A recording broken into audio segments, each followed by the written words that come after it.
How's everybody doing today? Hope you all had a great holiday. Continue to have one. Hate to see you have to work here for a couple hours. But, we got everyone back safely yesterday afternoon.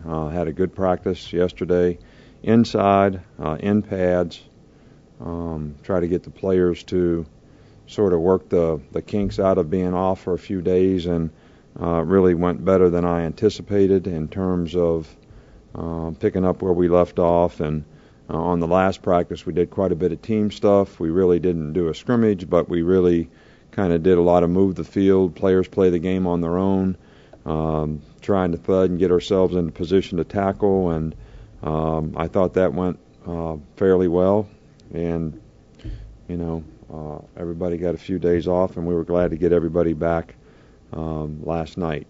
Today we sort of try to vary the practices in terms of what we do, so we're not doing the same thing every day. So we usually go 2 days in pads and 1 day in shells.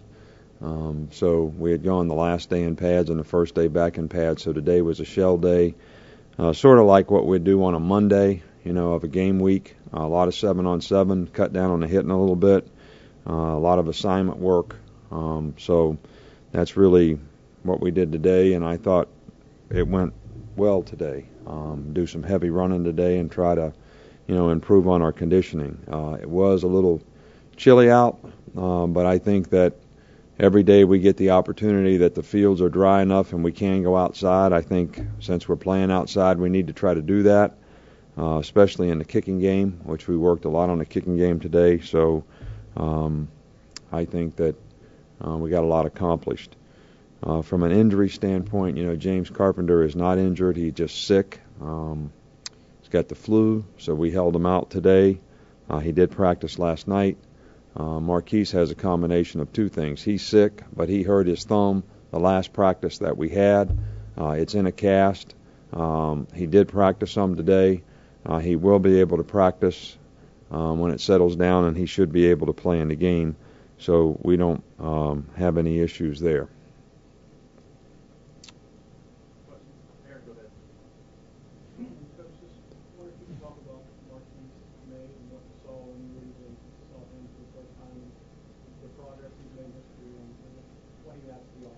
Right. Well, we really liked his speed and explosiveness as a high school player, and he's one of the guys, as soon as we got here, we immediately started to recruit. And I think he had sort of been committed someplace else, and we felt fortunate to get him interested enough to come on a visit. And I think that he has gotten better and better each year, and he certainly had a very good year this year, made a lot of big plays, and has explosive speed and ability to run after the catch. And his toughness that he plays with, he's turned out to be a good special teams player for us. We haven't had to use him in a return game. I think that's something he might be able to do in the future. So we're really pleased with his progress. And most of it is just maturing into being a player at a position that he didn't really play when he was in high school. So and those guys usually it takes a little more time, and we certainly have never been disappointed in his progress. But last year he made a significant contribution, and this year he built on that and actually improved dramatically in terms of what he was able to do in terms of his consistency, not only as a playmaker, but he's turned out to be a pretty good blocker for his size and plays with a lot of toughness.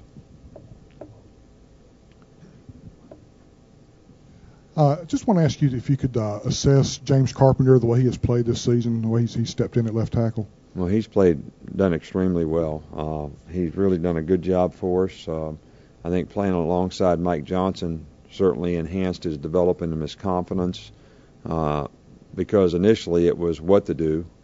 Then he learned how to do it, but then he got a lot more confident in why we needed to do it that way, because he's playing alongside a guy that was very experienced and a good player and made most of the calls, and I think that really enhanced his development.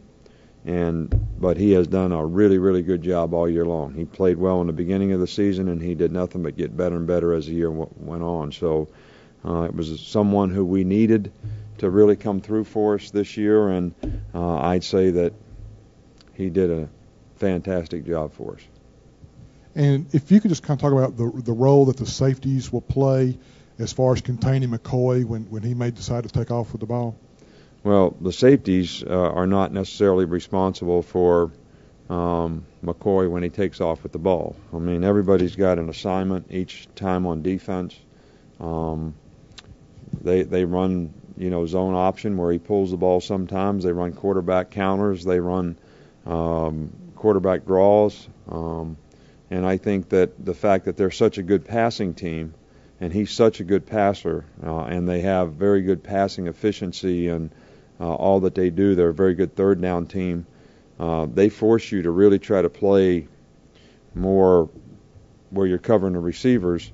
So now you have less people in the box, which makes it more difficult to defend quarterback runs. And I think that's one of the things that he has as much speed as any quarterback that we played against all year. And I think we're going to have to be very disciplined, especially up front in the front seven, of making sure that our eye control and our keying is very disciplined so that we have the right guys in the right places when he decides to run the ball. Because you are a little bit spread out with the kind of offense that they run.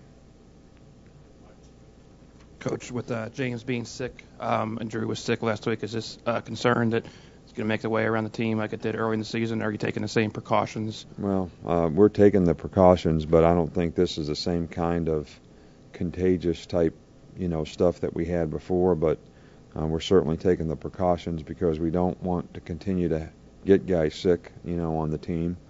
I think this may be just more, the weather, in and out, that type of thing.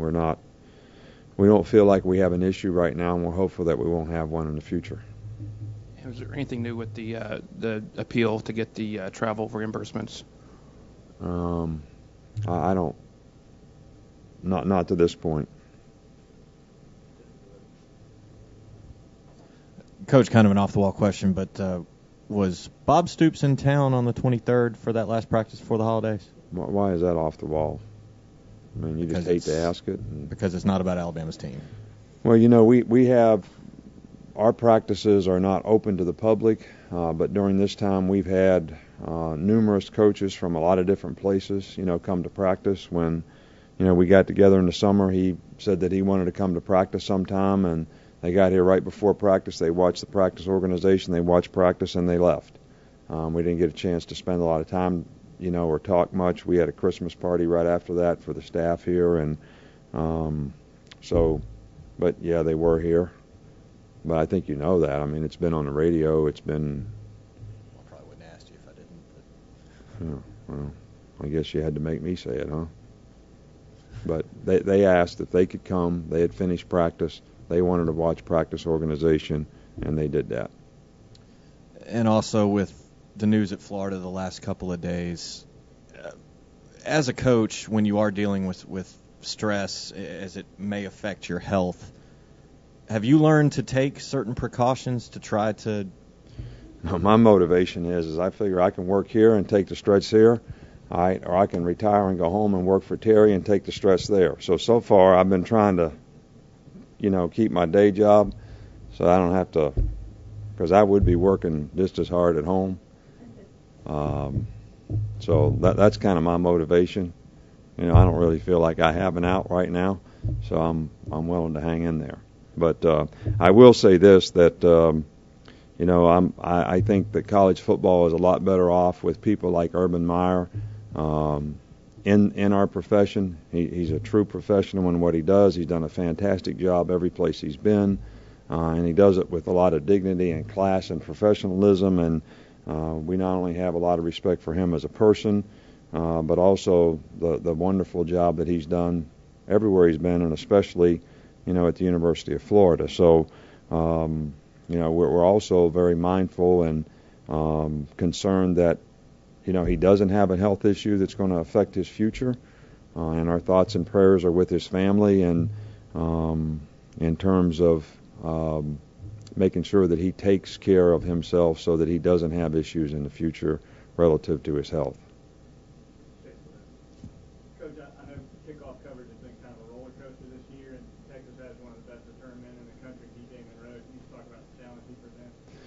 Well, I mean, they're very good at kickoff return. I think they've had three for touchdowns this year, maybe more, but three that I can remember that and watching the tape.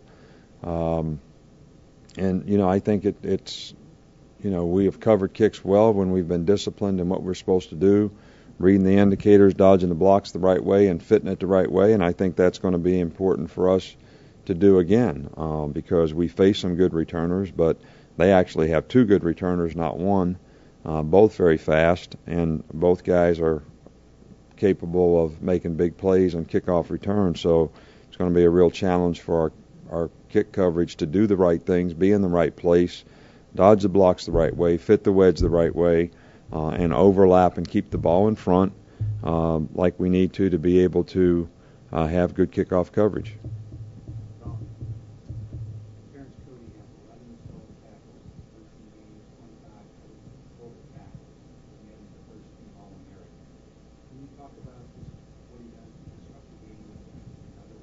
Well, I think the nature of his position is not one where you would have a significant amount of production in terms of he's an interior player.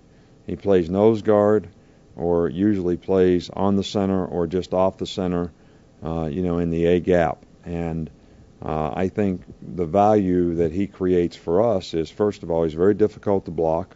Most of the time they got to use two blockers on him, which means that somebody else is not getting blocked, primarily the linebackers, and those guys have a better opportunity to make a lot of tackles and plays and not have people coming off to block them where it's more difficult for them to take on a block, get off a block, and make a tackle. So I think his real value is the fact that he's very difficult to block, and usually he eats up a couple blockers, and that helps the other players on the team play a lot better.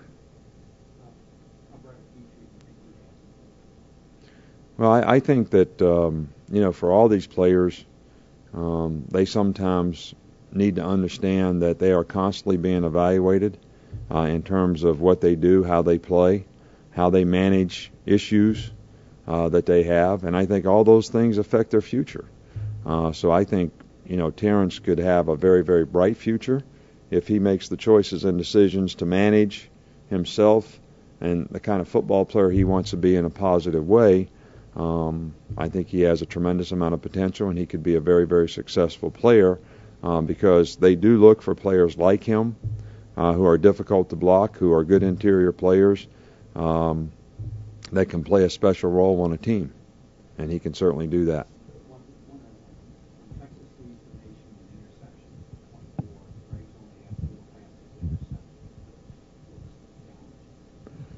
Well, I think Texas has a very good defense, period. They've got a very good secondary. They've got good people up front. They've got a couple good pass rushers. And I think all those things contribute to the turnovers. And I think they also have the most non-offensive touchdowns scored, which means their defense is scoring some too. And I think it's because of their pressure and not just the way the players play in the back end, but also the pressure they put on you and how it affects the quarterback up front. And I think that the challenge is that all the guys do their job well. We're going to have to protect well. We're going to have to run good routes and get open, make a good choice and decision where we distribute the ball, from the quarterback position, because turnovers will definitely have an impact on this game like they do every game.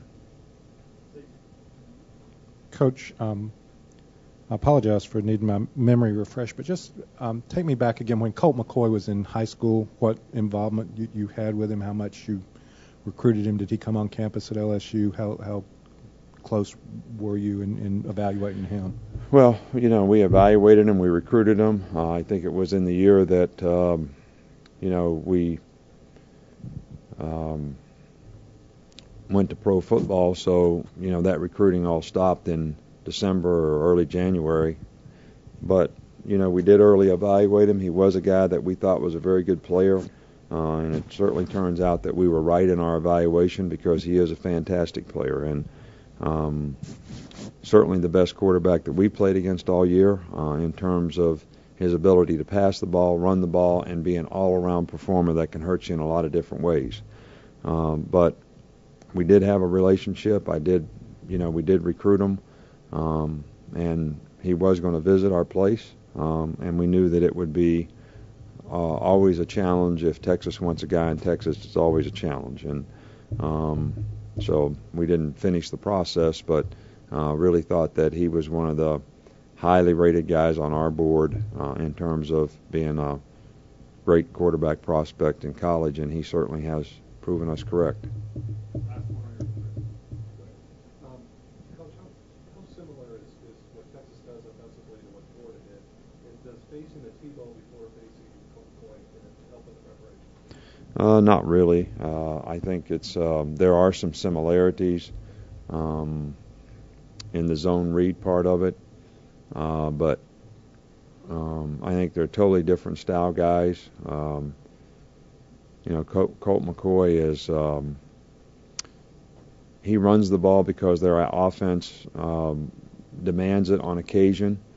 He is not the focal point of running the ball a lot in their offense, but the 4 or 5 times that he runs it in a game, it's usually very effective and makes a lot of big plays doing it. He's also a very capable scrambler, and